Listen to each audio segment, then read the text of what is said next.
And the way he reacted to Obama winning was cool. Yeah.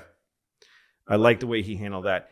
And in the middle of that, you got another connective tissue guy, which is McCain. McCain was a great man, I think.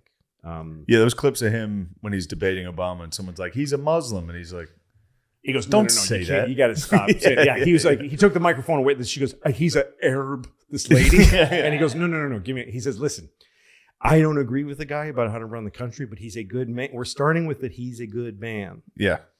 And then there was a lady who yelled out during Sarah Palin's rally. She said, you need gloves to touch him, which is a weird shit. But it's like, what does that mean? Like, he's very delicate or it's the most racist thing I've ever heard. But also, why do you want to touch him? It's almost like she's like, I want to touch him. Why do I have to wear gloves? But so that was crazy, and McCain handled it as best as he could. There's another McCain thing. Fuck. Oh, he had a great story about Obama. Because he met Obama when Obama was in the Senate. And someone asked McCain, what was your first impression of him? So he said, well, I remember when Obama, his first day, like in the Senate, he came to see me. And he said, listen, I think that, you're the smartest guy on the other side, and I want to be bipartisan. And he said, let's you and I talk and find something that we both care about. Like, that was Obama's first idea. And so McCain and him they talked for about an hour, and they came up with something they both cared about. And he's like, let's work on that together. And McCain said, sure. And he was a veteran senator at this point. And Obama goes off, and then the Democratic leadership gets to Obama and goes, dude, you don't just fucking do that. What the fuck are you doing? And then he saw McCain in the hall. Obama was like, he just pulled the plug. And so the interviewer asked McCain, so you have a bad opinion of him? And he goes, not at all. He said, it was a rookie mistake. It was a rookie mistake that he thought he could just do think we could get what something you want. Done. And also the way he handled the getting out of it was rookie. He said, but I knew that he had a good heart. This is how McCain was such a guy. He was running against the guy, and he kept praising him. But so Obama, we're almost there. We're so close. It's going to be dark. Obama. What do you think, man? You like him? I loved him. I just loved him from the get-go. And I could tell that he was a lot of flash on some level. Yeah. But one of the first things I heard about him that impressed me was Biden. Biden said he just getting to know him. He said, I got to tell you, he's a really surprising bright guy, for a black guy. Yeah. Well spoken. It felt like that a little. But Biden was like, he said, I got in a phone call with him, and there was three of us on the call, and then Obama jumped on. He said, I have 4 questions for this group. He asked his questions. He gave his comments, and he got off, and I was like, that guy has got a good mind. That guy's got I do think Obama had a mind that got around the president. He got his brain around. Yeah, I think so. And the picture of him leaning down so some kid could touch his head, that's as important as almost anything with the president. You ever see Trump put the candy bar on the Minion? Put the candy bar on the what? There's a Halloween. They're doing the Halloween thing. Yeah. And just a kid in like an inflatable Minion costume comes by, and he's like, he just puts a candy bar on his head. He's like, get out of here. Obama.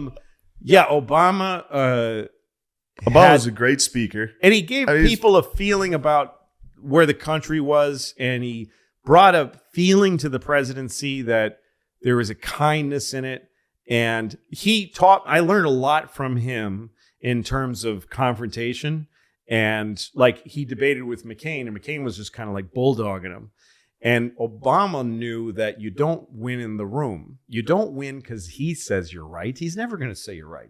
There's other people watching. Like, I've learned from this in my life. Like, this guy's going, and Obama would say something, and McCain would attack, and Obama would just go, all right, and just look at the camera and smile. And people at home are going like, I like what he said better.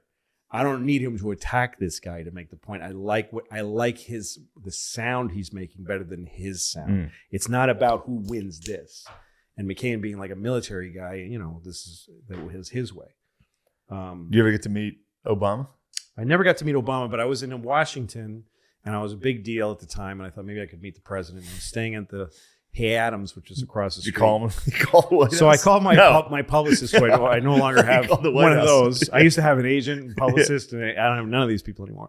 But I called my publicist and said, "Do you think there's any way I could meet the president while I'm in town?" As I was on the phone, I saw Marine One taking off, and he was on hold. Then he came back and said that they said he just left. But they said, they asked, and they said that Obama asked to ask you if you would help them come up with jokes for the correspondence dinner, because it was in a few days, and they're meeting to try to write it. And they asked if you come across the street to the White House and pitch in. And I said, of course. So I went into the White House, and they gave me a pass. And I went down to their little room. The White House, the rooms that aren't the Oval Office are all shit, because they keep packing, because government never stops growing, but the White House stays the same size. I mean, that's my idea of it. But I was literally, I had to duck into the room because the ceiling was so low. And it was like his head speechwriter, John Favreau or something, weird same name as John Favreau.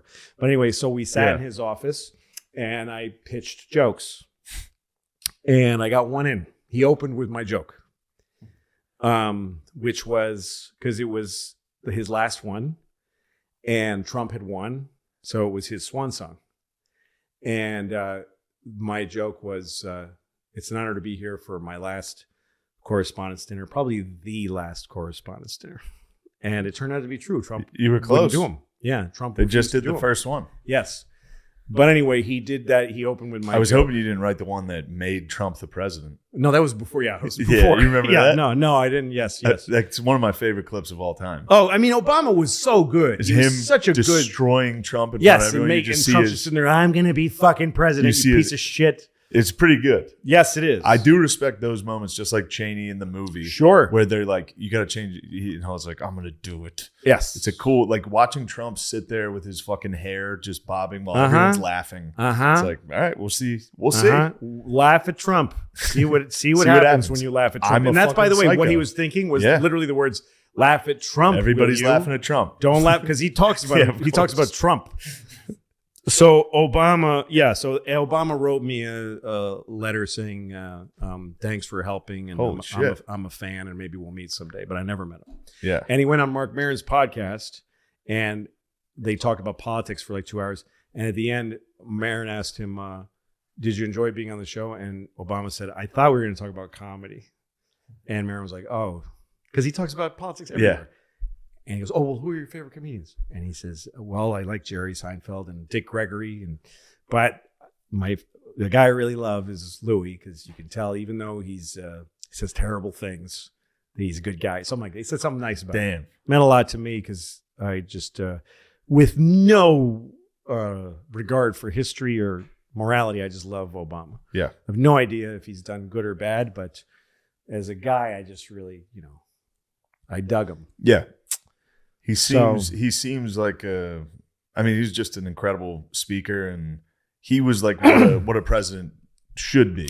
That's right. Just on appearance, carrying the office, and the way he operated, and the way he communicated. Things started getting really fucked up during Obama in this country. People started to get really the banks. I mean, that was insane. All that shit, but also just like. The word problematic happened under Obama. Like his last 4 years was when people started getting ultra sensitive and trying to dig down into where is our moral center, to the point where you're just never going to find it, because human beings are flawed. And that started, I think Obama left in a strange place, because it was like, what were we all doing? I remember seeing famous liberals saying, I'm disappointed in this president. I'm like, when he was running, Shepard Fairey did the cool poster of him, and Wyclef, whoever the fuck, did a song and black and white video. But once he's president, everyone's like, I'm not gonna. It's not cool to help the president. Yeah. So they all just vanished, and he's like, hey guys, I'm the only black guy even here.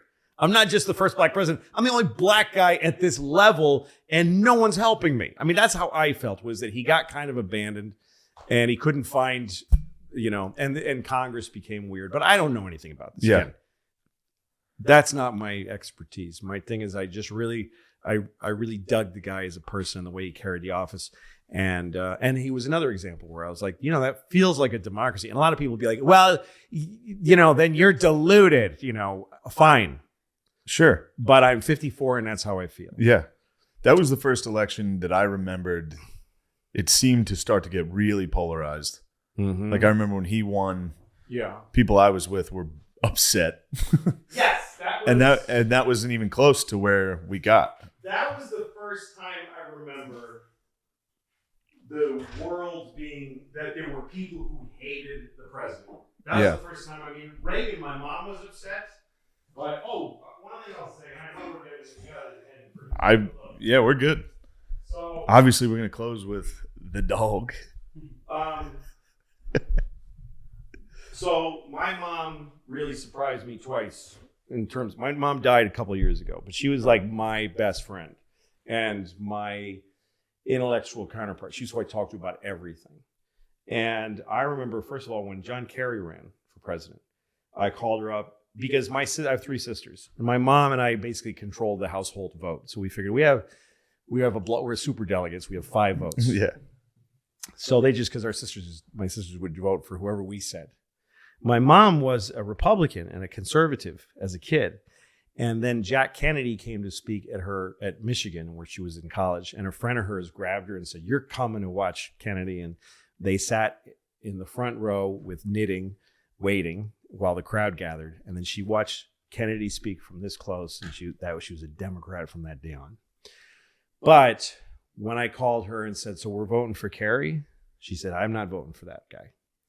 I was like, "What?" And she said, "I won't vote for him. I won't vote at all. Because I can't vote for Bush, but I can't vote for that man because my brother was in Vietnam and we were scared every day that he was going to die. And Kerry came home and spoke against the troops. That's how we felt." And she says, I know now, I look at it differently now, and that he was trying to do good, but it just left a bad taste in my mouth. He was a rich kid and my brother wasn't. And he did one tour, came home and started, grandstanding while there's boys over there getting killed every day. And he was pulling support out from under their feet. Yeah. So I can't do it. And I'm like, "Mom, there's more to the story." She's like, "I know, but you can't make me vote for the guy." "Mom, you have to vote for John Kerry. You have to vote for John Kerry," who was a fucking, I mean, he's still alive, so I don't want to say, but geez, he had lipstick. He was like, "I report for," he was a mess. Yeah. And then his fucking wife, Teresa Hines, "I am Teresa Hines, and I have something to say." It was like, we're done. We lost. Yeah. Fuck him. And also, by the fucking way, take that part out. Oh, wow. I'm actually, What? it's one part I want out. Okay. About so I feel bad because people make mistakes. But Okay. when Bush was running against Kerry, a thing that came up that was big was gay marriage. It was starting to be an issue. And I got really angry at John Kerry then because Bush had a really sound argument. It wasn't, and this is when people started just lobbing names at each other, right? It's anti-gay people. It's homophobic to be against gay marriage. Bush made an argument that was practical. He said, "Listen, marriage is the easiest contract in the whole world." And by the way, during that time, they weren't talking about national gay marriage. They were talking about the states that had started to it was legalize. like Massachusetts. I think California. Yeah.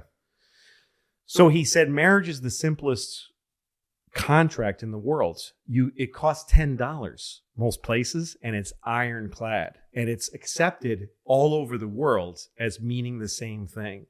Now, if you start messing with that and you start saying, "Well, this means this here, it means this there," you're messing with an institution that is the backbone of the family and this country. That is such a good argument.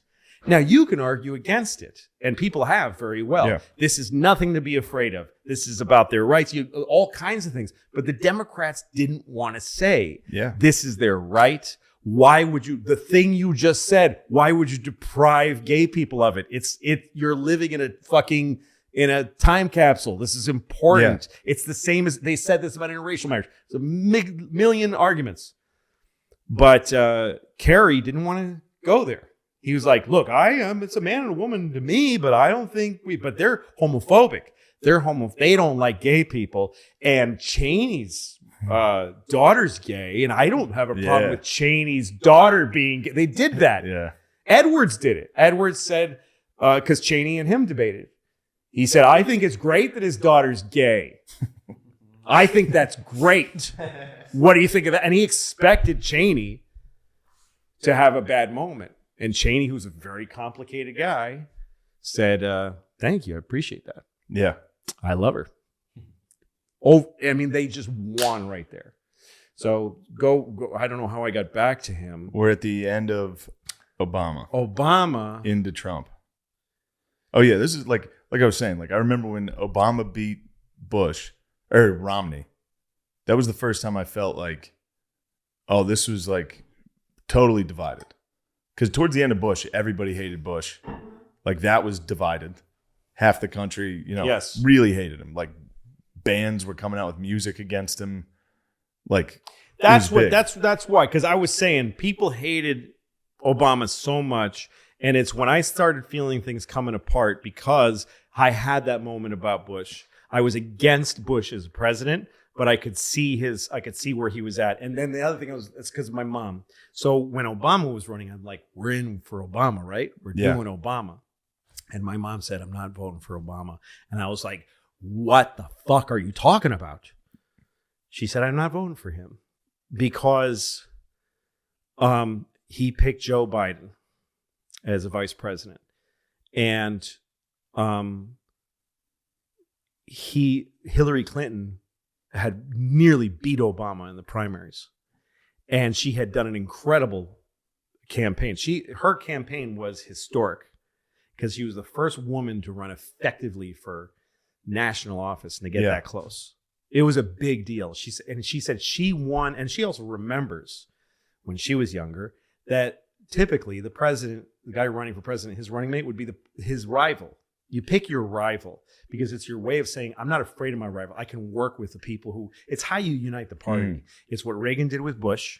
It's what Kennedy did with Johnson. Johnson was bitterly hated Kennedy, and then Kennedy subjugated him by saying, you're going to run with me. We're going to do this together, buddy. And I'm not afraid of your rivalry because I'm strong, right? And he said he didn't pick Hillary, and she earned it.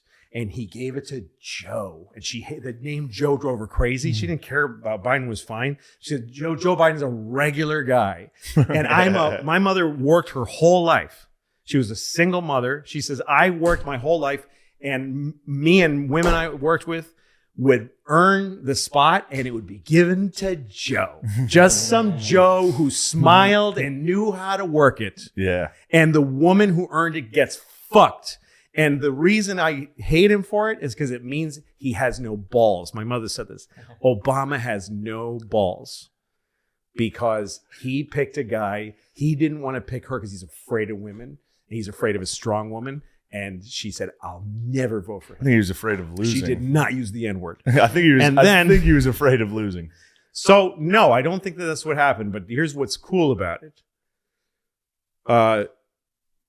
McCain picked Palin. And then my mother said, I'm going to vote for Obama now for the opposite reason, which is McCain picked Palin as who's an idiot, a douchebag, a retard, who I personally love now. I'll get to that later. But you know what I met her? Did I tell you? I met all these. It's crazy how many of these people I met. She said he picked McCain to get the woman's vote. Yeah. And you're not going to get a smart woman's vote by picking somebody like that. So I'm voting for Obama. And then later I checked in with my mom when Obama became president and made Hillary Clinton Secretary of State, which is a far more important position than I called my mom and I said, you got to give that to him. And he didn't run on it. He didn't say to the women of the world, I'm going to give, he didn't tell anybody. He gave her the job because he thought she had earned that job to actually do. Yeah. Not just the bullshit political position. She said, yes, I'm with you. And she ended up loving Obama. But Sarah Palin, amazing person. I mean, when McCain announced her and she spoke her first national speech and did the joke about, the difference between a bulldog and a hockey mom? Lipstick. And the place is going ape shit. Yeah. I was like, this woman is incredible. She was an incredible force in American history to me. And I was on an airplane one day flying home from LA, and I got drunk on rum and Coke. When I drink rum and Cokes, it's like being on acid because you get a lift from the sugar and the caffeine, and rum is it's a mental drink, rum. And I start tweeting. I didn't know what Twitter was. I didn't understand what Twitter was. I just loaded it on my phone. I had about 5,000 followers. And I wrote something like, there's a family of Chinese people living in Sarah Palin's cunt. That's the only tweet I remember. Yeah. I want to fuck her tits with my father's cock. That's what I said. I just started tweeting about her. Solid tweet. And then, solid like tweet. a Legion of Skanks fan. And my Twitter followers, it's just going up. By the time the plane landed, I had 250,000 followers. I didn't understand what they look at it on their phone. Yeah. I thought they go check the website and they look at my name. I didn't understand that people are getting like a phone call and seeing what I said and then sending it to their friends, and it's just exploding. Yeah. And then I get a text from Sarah Silverman who says, I have a friend that works at the White House who says you should probably stop. You're getting yourself in some. And then the publicity head of FX wrote me and said, we need you to stop this. I didn't understand that everybody was reading it. I'm like, what? And I'm drunk. And I'm like, so what? Anyway, I was hired to host the Congressional Correspondents' Dinner. It's right before the presidential one, the White House. And Greta Van Susteren said on CNN, I'm boycotting that dinner because that pig, Louis C.K., said these things about Sarah Palin. Also, the woman who testified before Congress to say that college students should have their abortions paid for, Sarah something, Rush Limbaugh called her a slut. He said, we're not going to pay for you to have an abortion because you're a college slut. And so all the Democrats were like, that's terrible that he called her that.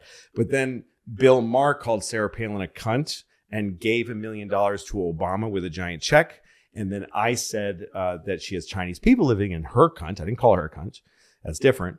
And I was going to host the dinner. So I found out, I called my mom. I said, I'm being boycotted. She said, get out. Call them now and say you're not doing it. So I got out. Oh, I didn't do it. And I dodged the thing and it got weird and ugly. So I'm at SNL 40th anniversary and Sarah Palin is there. And I see her. I'm in the audience, which is all famous people, like the Rolling Stones, Jack Nicholson, all of the SNL that ever was, but also just the most famous people in the world. And I was there presenting something, so I was there. And I look up, and I just see Sarah Palin looking at me like this, like just looking at me. And I'm like, fuck. Oh, shit. She knows. Oh, shit. So... and earlier than that, there was a documentary made about how much people hated Sarah Palin, and it was a big conspiracy. And that documentary was directed by Steve Bannon. And I was in it, saying something about her. And my lawyer told me, and I said, well, tell him to take it out because they didn't have my permission. So he called Steve Bannon, and Steve Bannon said, well, he wanted to interview me. And I said, no, just leave. You can have the footage, but I don't want to. Yeah. Okay, so Sarah Palin... I'm at the SNL party afterwards, and she's standing right there, and she says, my nephew is a big comedy fan, and he said I have to say hi to you. And I said, I'm sorry. And she said, what? I said, I apologize. I said, I wrote some really awful things about you on Twitter. I would never apologize to, like, of course, the world, but this woman's standing in front of me. Of course. I said, listen, that's not what I do is like attack people. And I don't know if it hurt your feelings, but if it did, I'm really sorry. Yeah. And she said, well, that's really something. I really, really appreciate that. She said, if you ever come to Alaska, come and go ice fishing with me. And I thought, I might get to fuck Sarah Palin. And so she wrote a book and she put a chapter about me, a little chapter about me. And she described that moment faithfully. about how I came up and apologized to her. And she said, of all the things that all of the people said about me, the terrible things that were ever said about me, he's the only man that has ever apologized to me. So that's my Sarah Palin story. Yeah. But okay, so Obama,